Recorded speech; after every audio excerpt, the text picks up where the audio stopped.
Hi, everyone. This is Gail Carson, and I'm welcoming you to the new year. Hopefully, you're going to subscribe to my Spunky Old Broad station on YouTube so that you can get some of the other things that we're doing. But I have such a tremendous guest for you today. I have to tell you a little bit about her because it's phenomenal. It's Dr. Susan Shumsky, and she has dedicated her life to helping people take command of their lives in highly effective, powerful, positive ways. But listen to this. She is the best-selling author of 19 books in English, published by people like Simon and Schuster, Random House, etc., and 36 books in foreign editions. She's won 40, not 29, not 39, but 40 prestigious book awards. And some of her book titles, include Divine Revelation, Miracle Prayer, Exploring Meditation, Ascension, Instant Healing, and the list goes on and on. She's a pioneer in the human potential field and has taught thousands of people meditation, prayer, affirmation, and intuition. Welcome, Dr. Susan. And boy, people can really use you now, I would think. Well, thanks so much for inviting me. I'm thrilled to be here with you today, Gail. Well, I've got to ask you what led you to become not only a meditation teacher, but such a prolific author? I really didn't think I was going to be an author when I was a child. I was always going to be an artist. And I ended up being an author simply because I was teaching a form of meditation that I really loved. And I realized that if I was going to get anywhere with really making a difference with people, I would have to write a book. So I ended up writing a book, and amazingly, it got published by Simon and Schuster, my very first book. It was all very miraculous how everything happened. Well, I would say so because there's so many authors out there that not only would love to have a major publisher, but don't even know how to go about it, and it miraculously happened to you. So let's talk about this. You're such a leader in things like meditation, and I have to confess to you that I am one who does not meditate. I find it difficult. I find it not inspiring. I find my mind going everywhere but where it should be. So how popular is meditation today? And have you seen a spike in this last year because of what everybody's gone through? According to surveys, anywhere from 10% to 14% of Americans claim that they meditate. Whether they really do or not is another question, but definitely people are more introspective now with what has been going on in the world. People really need meditation more than ever. I'm a child of the 60s, and at that time, we were seeking a higher consciousness, and we were trying to do it through drugs, but that really wasn't the answer at all. And I personally really wanted to find a way to experience meditation without any drugs, to really experience real meditation. And thank goodness I found this amazing spiritual master who was the guru of the Beatles. He was not the guru of the Beatles when I found him, though. It was Maharishi Mahesh Yogi. And he was the man who made meditation popular in the West. When he first came to the United States in 1959, there was no meditation, there was no mantra, there was no yoga. These terms did not exist. But then within 10 years, with a little help from his friends, the Beatles, he made these into household words. And I was a part of that. I was a flower child of the 60s. So that's how I ended up being into meditation. But I have to tell you, Gail, meditation is not a difficult thing. It is so easy. And the easiest way to meditate is through what I call guided meditation. And that's what I teach in my latest books is guided meditation. Well, I know that you served on the Maharishi staff for 6 years, his personal staff. So this guided meditation would help someone like me, correct? Because so how does that differ from just meditation? Well, there's so many different methods and paths of meditation. There's just probably thousands and thousands, but guided meditation, I believe, is the easiest way because it's, well, I call it the do nothing program. That means do nothing, nothing, and less than nothing. And the less that you do, the better experience you're going to have. And it's, I guess you could call it the lazy way to meditate or something. So all you have to do is just follow the instructions step by step, and you're led through the process moment by moment. That's how guided meditation works. You don't have to do anything. You don't have to have any skill, no practice, no particular expertise. You don't have to work hard at it. It's so easy. All you do is, like I say, follow the instructions. So in my latest book, which is called Earth Energy Meditations, in that book, all you have to do is just read the words on the page, and that takes you into meditation. Or for an even better experience, you can listen to the audio version of the book. That's not out yet, by the way. But the book is coming out on January 1st. But you can make your own recording of the meditations that are in that book simply by reading the words onto a device and then getting comfortable in a really comfortable chair and closing your eyes and just playing back the meditations. So how long does a meditation take? I guess that's a crucial question as well. Well, meditations can be very, very short, just a few minutes, or they can be very, very long. The meditations in this book that's coming out on January 1st, Earth Energy Meditations, these meditations are all relatively short because there are a lot of meditations in the book and the book's not very long. So the meditations are probably anywhere from a minute to maybe 15, 20 minutes maximum. They're really very short meditations. Wow.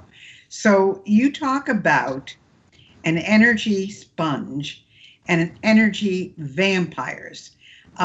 What's the difference, and what do you mean by both of those? Right. So an energy sponge, and I'm sure many people can relate to this who are listening, an energy sponge is a person who absorbs energy as a sponge absorbs water. That means you go through your day, and every person you meet, you feel is like a vampire who is draining you, just sucking you dry of energy.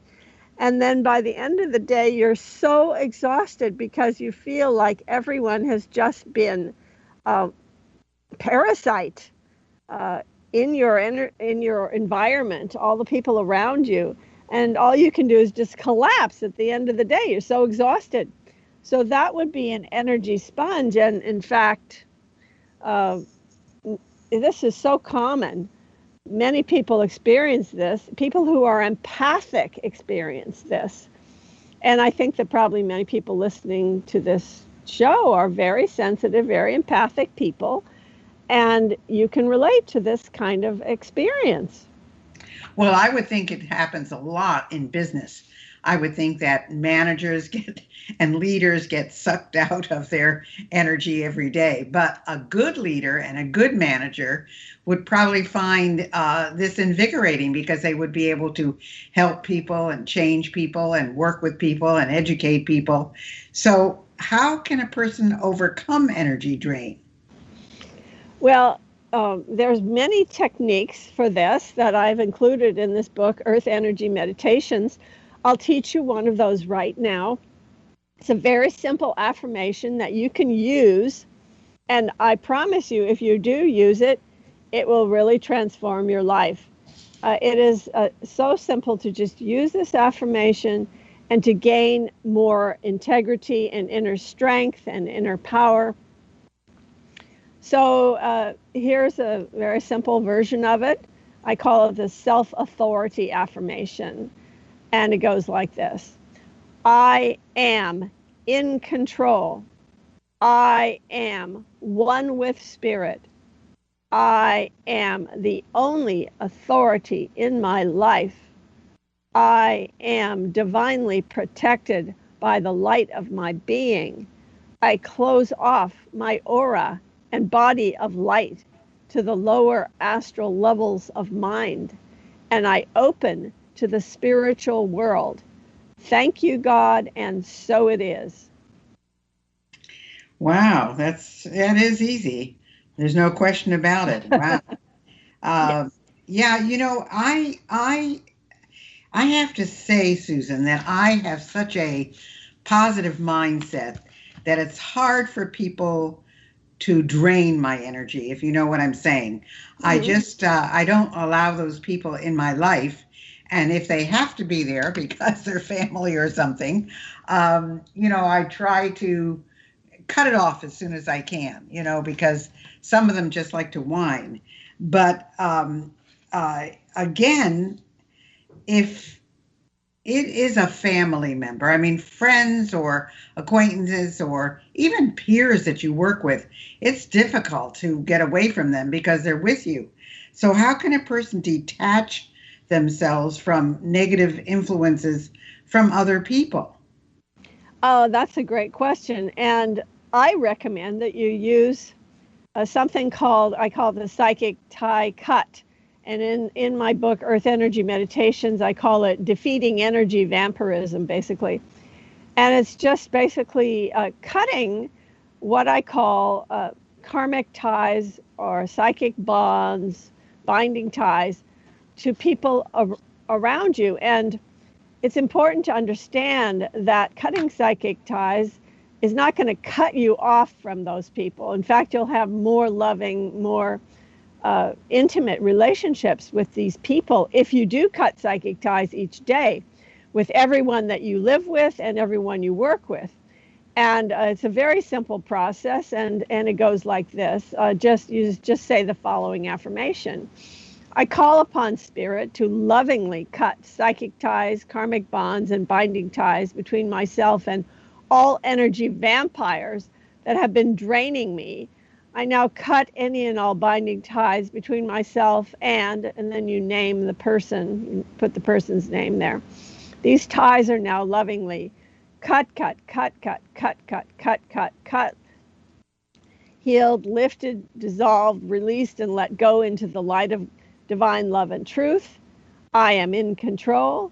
I am the only authority in my life. I am divinely protected by the light of my being. I am filled and surrounded with an armor of divine light and divine love. Nothing and no one can diminish the fullness of my being. I am complete and whole. I am unassailable. I am the perfection of being.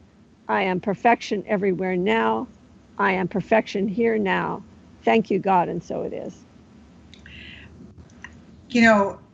I understand what you're doing, Susan, but these people are still around you. I mean, if you're working with them, if you're living with them, but are you saying that by doing it this way, that emotionally and mentally, you are now separated from them, even though they're still in your life? So, in fact, you will have better relationships with these people. I promise you, if you cut these psychic ties, because psychic ties are not what people generally think they are. People think, oh, I have a psychic tie with someone, how great, But in fact, these binding ties or psychic bonds, psychic ties, whatever you want to call them, they are never positive. These are leftover energies from negative experiences that you've had with these people. For example, arguments, hurt feelings, resentments, all the kinds of things that make you feel bad about yourself and about the other person. So when you're cutting these psychic ties, you're only cutting the negative experiences, past experiences with them, not the positive love ties. There's a difference between love ties and psychic ties. Love ties can never be broken. They're on the spiritual plane, but the psychic ties, or these binding ties, are in the mental astral plane. They're on a different dimension. So, there are other, what you call discarnate entities that have a draining effect on us. And I would think that what we've all been through in 2020 has had a lot of these drains on us. What are the kinds of entities that you are talking about? Well, I'm talking about earthbound spirits or beings who are living in what I call the astral plane. And these would be, for example, souls who are deceased, but they did not go into the divine light after death. So probably you've heard about the near-death experience, and that's quite commonly known, actually, at this point, where people have an experience of a flatlining. That means they no longer have a heartbeat, and there's no brain activity anymore, but yet they come back to life for one reason or another. And these are people who've had a near-death experience, and what they report is that they often will see a tunnel, they'll see a brilliant divine light, sometimes their loved ones are ushering them into the light. They go into the light, they see a divine being, and they speak to the divine being, and then that divine being tells them their time is not up and it's time to go back into their body, or they have a choice. They can go back or they can move on, and then they end up going back into their body. So this, I do believe, this near-death experience report, this really is what happens to people when they actually die. And they have the opportunity to go into this bright, brilliant, divine light, which is the light of the heavenly light, the light of heaven, or the light of the spiritual plane, whatever you want to call it. But there are some people who, for one reason or another, they do not go into that light. In fact, I've counted 15 reasons why they don't go into that light. But those beings, they could be hanging around you, they could be draining you, and they could be influencing you in various ways. So it's possible to heal these entities and to send them back into the light simply by speaking lovingly to them and persuading them to go back into the light. It's interesting. Most of what you're saying is that if you kind of attack the negative with the positive, in other words, if you love all these horrible things that are going on in your life and you express it, it gets rid of them. And I think that's opposite to what most people think of when they think about a negative thought. And so if a person is to overcome these negative thoughts and emotions that are, muddying up their energy field, is that the best way to approach it? Yes, it is, in fact, a great way to approach it. And you can easily defeat negative thoughts and emotions by, first of all, noticing that you're experiencing negative thoughts and emotions. And secondly, just using a simple affirmation. I call it the thought form healing affirmation, which is something like, it can be very simple or it can be more complicated, but the simplest version of it would be, I now release all limiting thoughts and feelings that no longer serve me. I now let go of thoughts such as, and then you just rattle off, just name the thoughts that are coming up for you, the emotions that are coming up for you. So you might just say, I now release all thoughts of fear, worry, doubt, confusion, limitation. Whatever thoughts are coming up for you, you just state them. And then you say, I now replace these with positive, powerful thoughts of love, peace, joy, happiness, fulfillment. And you can sense the difference when I say, those negative words and when I say the positive words, and how powerful your speech is when you use affirmation to change your mood, and it changes instantly when you use these affirmations. It really, really works. So let's talk about a couple of things because we have about 5 minutes left. Why don't we tell people, first of all, how can they reach you, Susan? What's the best way to get in touch with you? And where can they find your books? I assume on Amazon and so forth, but what's the best way to reach you? Well, the best way to reach me is through my website, which is drsusan.org, drsusan.org. And I also have another website for my tours and travels to sacred destinations and cruise ship seminars, and that is divinetravels.com. That's DIVINETRAVELS. That's plural on the travels, divinetravels.com. So those are my websites. And regarding getting my books, I really recommend that you get them locally at your local bookstore. We really need to support local businesses at this time.